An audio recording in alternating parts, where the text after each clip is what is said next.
Ladies and gentlemen, elegance, beauty, and sophistication, but with a little bit of a twist that can only mean two people. Once again, please put your hands together for Miss Sharon Peake and Mr. Adam Bryant from Ethos.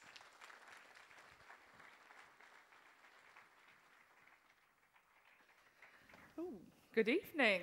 Good evening, everyone. I've seen so many of you that I've never been out to your salons before, so it's just really nice to see some friendly faces up here. You're always friendly, but it's nice to be back. Okay, just like to say thanks to Clynol for setting this up. I just think it's a great idea for us, to change the way that we come out and meet people and work on stage. And before we go too far, a bit self-indulgent, but this is the first time that Adam and I have worked on stage together, so it's kind of our double debut, if you like. Very exciting for us, isn't it? Yeah, no, it's fantastic. And we're relocating one of our salons tomorrow. So, and Adam's worked so hard on that. I just want to say thanks, mate. Oh, you're welcome. For when it goes wrong, you're we're in very big welcome. trouble. We've been having calls all day saying this hasn't happened, that hasn't happened, but we're doing a show, and that's what we're here for. So we hope you enjoy everything you do. We do. So what we're showing you tonight is a collection that we've started working on with Sharon Peake for the British Hairdressing Awards for this year.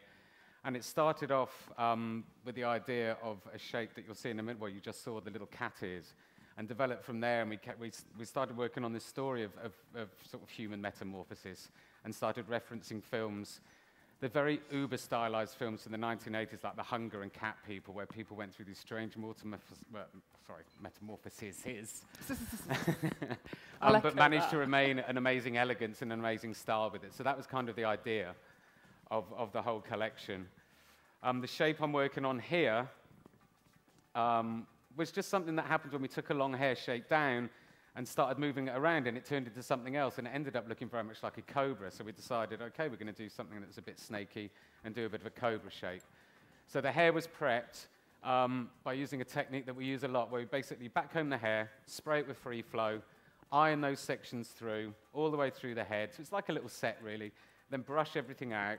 So you've got that great texture that you'd have from backcomb, but you can run the brush through it and just keep working the hair, and you don't lose any of that volume or texture. Okay, so we wanted to get a haircut in as well.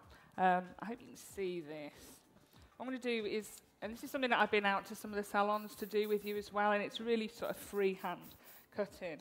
And I've just used the comb a little bit just to do some point cutting at the back, but the idea of kind of working with hair visually, and I find it easier, and we do this on some of the courses as well, the freestyle and freehand courses, and it's kind of more about looking at the hair, taking the hair away, and then just keep moving the hair and working with it. And I find that working without a comb really helps me kind of just work differently with the hair.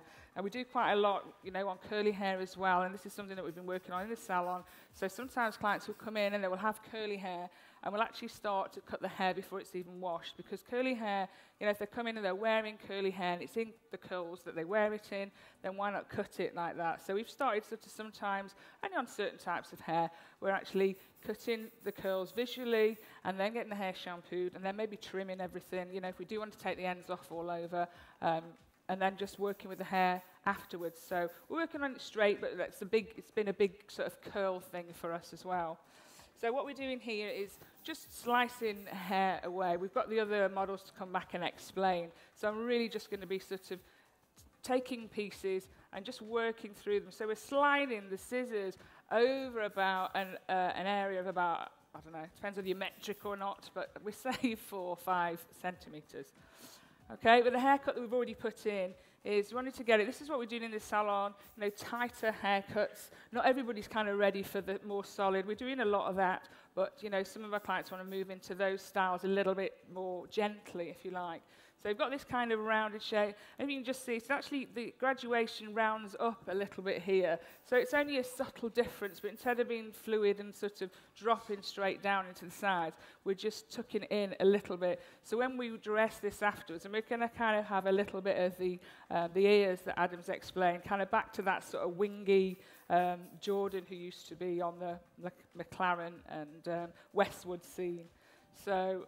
And the other thing we did as well, because you've got this kind of animalistic feel, the way I wanted to work with the colour on Chloe's hair was just get it dare I say it, a little bit, in the most beautiful sense, patchy. Okay, so we start to get a little bit of that furry kind of feel. So I'm just going to work through the whole haircut, and then we're going to use something that we use quite a lot on shoots and for shows, is using the hairdryer with hairspray. Now, you all know, guys, that I'm such a fan of Free Flow. It is, one of the best sprays that I've ever worked with. And then Fix as well. So when we've got the style finally in place, we will go for Fix.